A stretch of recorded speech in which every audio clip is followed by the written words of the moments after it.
Hello and welcome to Becoming the Influential Me. I'm Michelle Chikanda and today I want to talk to you about bullying in the workplace. Now, I've spoken to hundreds of women and a recurring theme in the ones that aren't doing so well at work is this bullying at work phenomenon. Now, do not get me wrong. Not everybody that is struggling at work is because they are being bullied for whatever reason, and sometimes not all people that think they are being bullied, actually when you dig into it, are being bullied. They are just having a difference of opinions with the people that they work with, and as such they experience it as bullying, maybe because of a past experience or whatever. So the first thing I want to do is, before you can really get value out of this podcast, ask yourself, am I actually being bullied, or is this something that is there something that I'm failing to see? And sometimes this requires empathy by asking yourself, what are other people experiencing? Why are they behaving the way that they are behaving?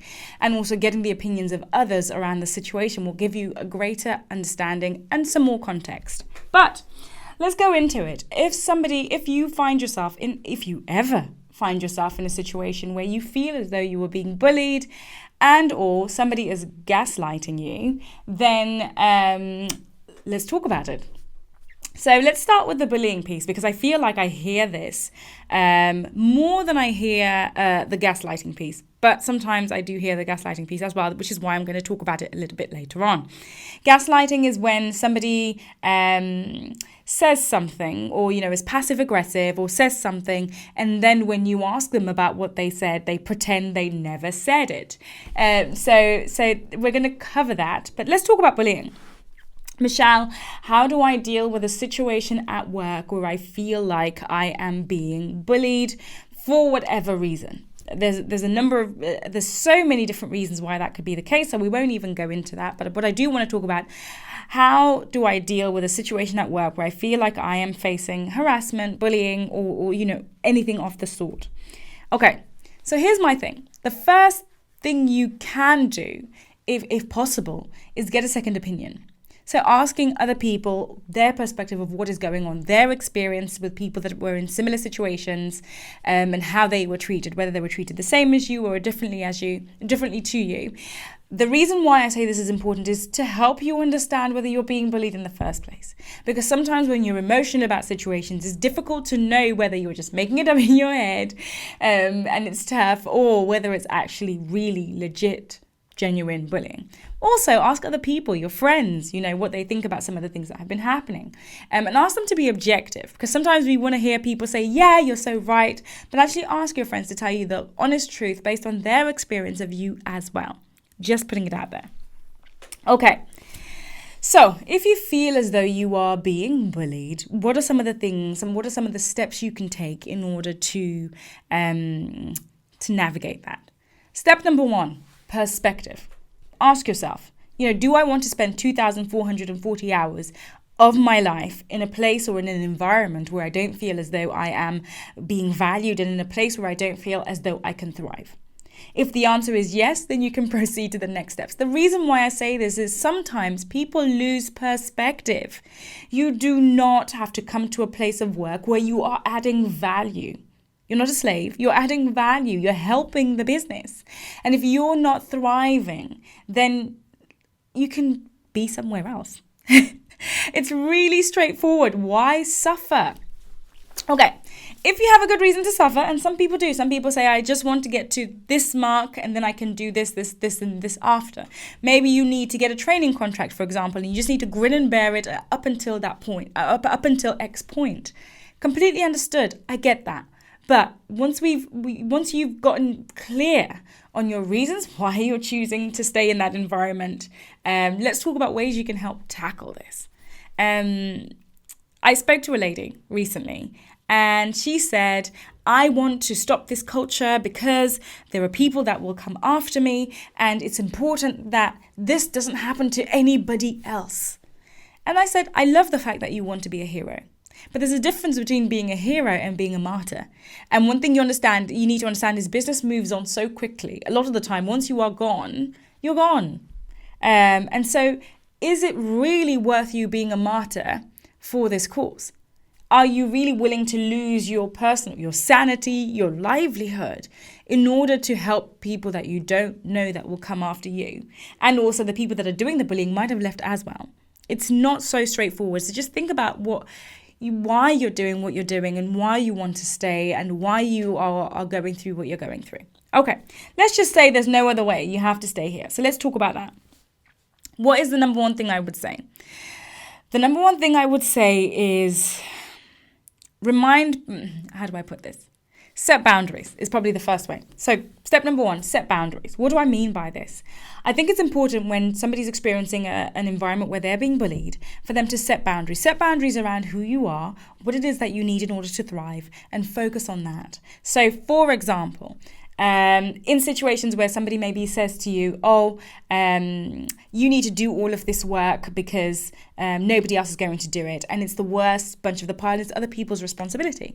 You could turn around and say, I'm sorry, this is what I'm going to do. This is what I'm contractually obligated to do, and this is exactly what I'm going to do. But setting clear boundaries, or I'm in here at 7:30 in the morning and I will leave at X time.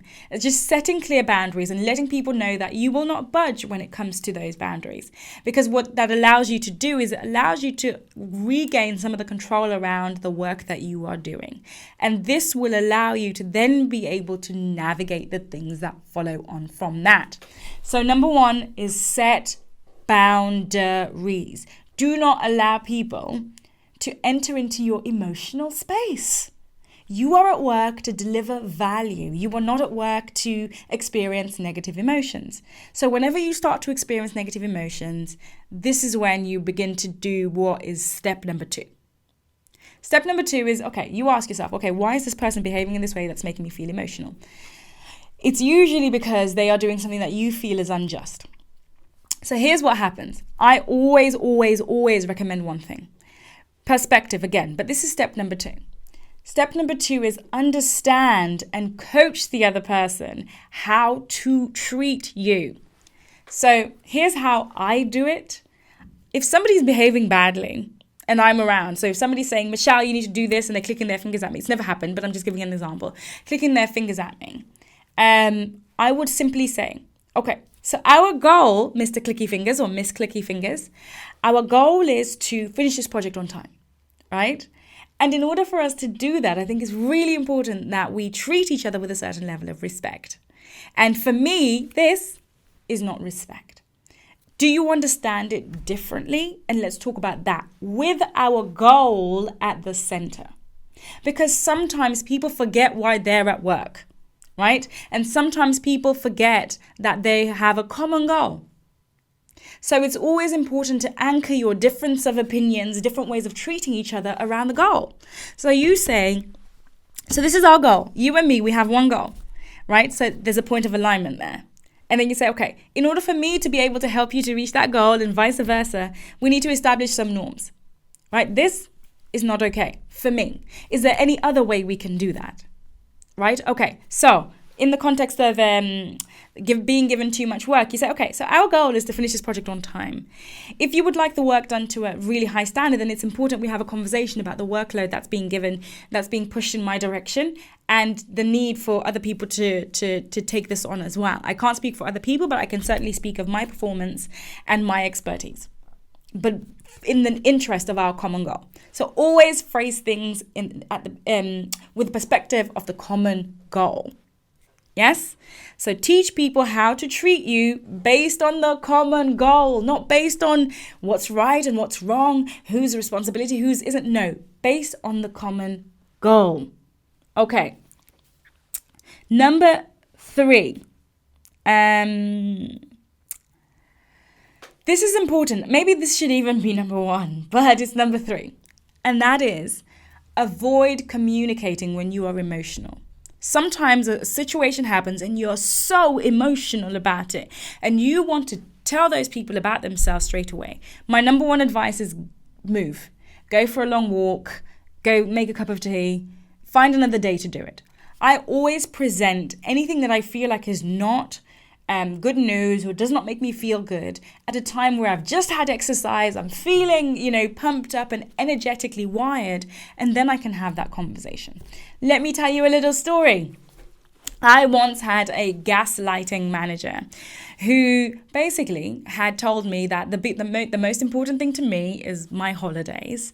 And I will work, all the days I'm in work, I will work my guts out, to get things done.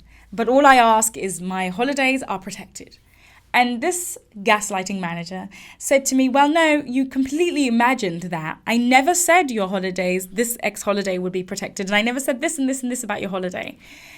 And I said, right, okay. And when they said that, I said, I've got to go for a walk. And I talked about it with him a week later, and I was still really riled up about it, but I created some distance. And with that distance, I created some points. I wrote down exactly what I wanted to say, why I'd said it, and thought about why I was saying it in that way, and explained it to him. But there was distance between the time that I felt the emotion and the time that I communicated. Why? Because gaslighters or people that are wanting to bully you always want you to say the wrong thing so that they are justified in their behavior. But if you are calm, if you are collected, if you've thought through what it is that you have to say, then they've got nothing. Absolutely nothing. So this would be what I would 100% say. Avoid communicating when you're emotional. And if you know that you're going to be emotional about a certain topic when you're talking about it, just write it down. Write down some points so that you don't deviate from it, from the important aspects of what it is that you have to say. Okay. Number 4, sounds simple, but breathe. Go for walks. Take time to breathe. What's important when we come into a working environment, we spend so much time there and you feel like you're being bullied, is try not to take things on as cumulative. Each day, just try and start with a fresh mind. And that's why breathing in and breathing out, understanding that, you know what, I'm here to create positive vibes and to enjoy my work and just de-escalate. You're at work to work. So that's it sounds really simple, but sometimes someone sends an email and you forget to breathe because you're like, they just said this. I can't believe they just said this. And then now you're just like, I need to go make a cup of tea and I need to tell Rose about this. Let's go make a cup of tea. You can't even breathe. So distance and breath would be what I say. Okay. I can't remember what number I'm on, is get everything in writing. Now, one of the things I was always taught is whoever names the game owns the game. Whenever somebody says something to you, appropriate or inappropriate, summarize it and ask them if they concur. So when they say, I think that the way that you dress and the fact that you like the color green, I love green, the fact that you like the color green is negatively impacting the work that you are delivering. Because I'm dazzling you with my fashion. No. If somebody was to say that to you, then you say, okay, so if I've understood you correctly, John, the fact that I'm wearing green is having a negative impact on my performance at work. Is that correct? And then the person will usually go, no, that's not what I said. And I'm like, okay, so are you happy to repeat that? Because I want to understand that I've got this correctly so that in the interest of our goal, we can move forward. People really struggle when they're being beeps. They really struggle to own up to what they've just said. And if they do own up to it, then follow that up with an email. So following on from our conversation, this is what you said, this is what you said. Why? Get everything in writing and get confirmation of things. Even if that person doesn't respond to your email, which sometimes they do not, because they know what they're doing. You have a record of what they have said over time, and you can present that should you need to. But my experience is have a record of some of the things that are happening in the workplace, because if you have a record and dates and timestamps, you just cover your butt, you cover your ass. Sorry, just putting it out there. But it's necessary.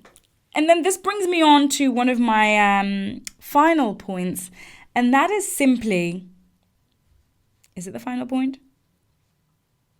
Yes. The final point on the bullying piece is back to number 1. Do you really want to live your working life playing cops and robbers, having a negative work environment? Is this really important to you? How does this stack up in the grand plan of your life? One of the things I always say is it's important to think, okay, to have goals and to drive towards them. In the context of your goals, how much energy is all this politicking and, negative interactions with people taking away from your ability to create? People often think about it as, oh, I'm not losing anything by being here, I'm still on track. But what about the opportunity cost? Because when you're really happy, you're super creative, you can think about ways to fast track your goals and to fast track your life and to do more things with the time that you have on this universe. But if you don't even have that, if you're just miserable, then you're unable to think and you're unable to be the best version of yourself in terms of creating the future that you want. So you may think, oh, I'm losing nothing, but you are losing something. So just consider that. And then on the bullying piece, let's talk about the elephant in the room here. And the elephant in the room is, okay, do I go and report this person to my superiors? The answer to that question is it's completely contextual. It is very difficult for somebody without the ins and outs of your specific situation to be able to comment on that in a meaningful way. But what I would say is directly have the conversation with that person, because just like in school, actually, people that bully other people cannot stand it when they are given back what they are serving. And what absolutely kills bullies is when it has zero impact on your performance and your behavior. So one of the things that I did back in my day was, I wouldn't say I was working in a team where I was being bullied. No, I was working in a team where people were very hostile towards me for reasons to this day that only they know. But it might have had something to do with the fact that I was, in their minds, junior, i.e. young, and I was earning as much as them and being given as much responsibility as them, and they couldn't bear the thought of it. But I would walk in and be happy. I would walk in and handle myself with such grace, so composed, say good morning to them, and really just say, whatever you're trying to do, it's not working on me, but thank you. And then when the right time came, I did address it with my superiors, and we did manage to get to a resolution. But what I didn't do is take their bad behavior and model it, because then they've won. My behavior is solely determined by me. And that's how I live my life. I don't let other people's badness consume me. That's their problem. They're on fire in their life and they're looking for someone to spread it. I'm all water over here. And I need to be all water over here if I'm going to get to X destination where I'm going. So it sounds maybe overly simplistic, but it's so important not to take on other people's bad behaviors and to focus on the plan that you have. Anchor your experience now in the future that you want to create for yourself. Don't lose out because of other people's bad behavior. Because in 10 years' time, you will not even remember their names. Yet they've had such a great impact on you and your career. Think about that and think about how you spend your energy and your days for people that you will not know in 10 years' time. Just putting it out there. Okay, now let's talk about the gaslighters. Let's talk about our lovely gaslighting friends. Okay. The easiest way I've found to deal with gaslighters is, number one, show indifference. When somebody is trying to gaslight you, they're saying that they didn't say something and they did say it, or they're trying to be passive aggressive or say things under the radar or whatever. I have a policy. Say what you mean and mean what you say. If you don't say it clearly, then I'm not going to do it. And it's about making it clear to that person, oh, you said this. Did you say it? Via email. No, you didn't. I'm going to carry on doing what I was doing anyway. The worst thing you've got to understand, gaslighters, as I mentioned earlier, it's bad behavior. And you can't take that on, because why are people gaslighting? People are gaslighting because they are bad communicators. They don't know how to get what they want from you in a positive way. So they begin to do it in a negative way. So we feel sorry for those people because they don't know how to communicate effectively. And what we do is we show them that if you do this, if you act in this way, you engage in this behavior, I'm not going to give you the outcome that you want. Sorry. Next time, when you know how to behave. It's a little bit like children. You say, I'm not going to give it to you until you say please. That's exactly how you treat these people. Okay, so make sure you always repeat back to them. So if I've understood you correctly, you are saying, okay. And then I say, I'm just taking a note of that. And then, I'll send you an email just to make sure that we're all on the same page, because we all have the same goal. We have a unified goal.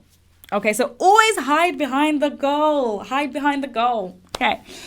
And then the final thing is obviously indifference. I am bigger and better than this nonsense that you are doing over there, but we will watch. And when you're done, we will clap hands. But we over here are not engaging. I'm so sorry. If you wanted me to come in feeling miserable, if you wanted whatever outcome you thought you were going to get from me, you are not going to get it. Master gaslighter. And we move on. If we're having a conversation, what is the goal? What is the summary? What are we both going to do? And let's keep our conversation about our work. We are not at work for personal, emotional experience. We are at work to work. And let us both remember that. And if you don't remember, that's okay, because I'm mature enough to remind you. And it's perspective. And it's difficult to do when somebody's in a more senior position than you. I understand that. But it's always so important to reiterate. I had a manager once who was having a bad day. And I understand that he was having a bad day because he didn't typically behave in this way. He came over to my desk, threw papers on the desk and said, what is this? Have you booked the agenda? Have you sent this? Have you wired this and done this? And then I just said, no, I've not done that. I will do that straight away. And then at our next meeting, I said, just to be clear, you may have been having a bad day, but it's really important that we communicate with one another in a way that shows respect and also in a way that advances our goal, right? And why is this important? It's important because I really enjoy working with you, and I really think it's important for us to have a cordial relationship. And so I thought I would just mention that. Speaking, if we choose to, if I had chosen not to say anything, which is the easier thing, then perhaps something like that would happen again, which is not good for either you nor me. And I understand, because we will have bad days. And I said that, and I made that clear because this person also had a reputation for bullying. And I wanted to let him know, I'm sorry, bullies are not welcome here.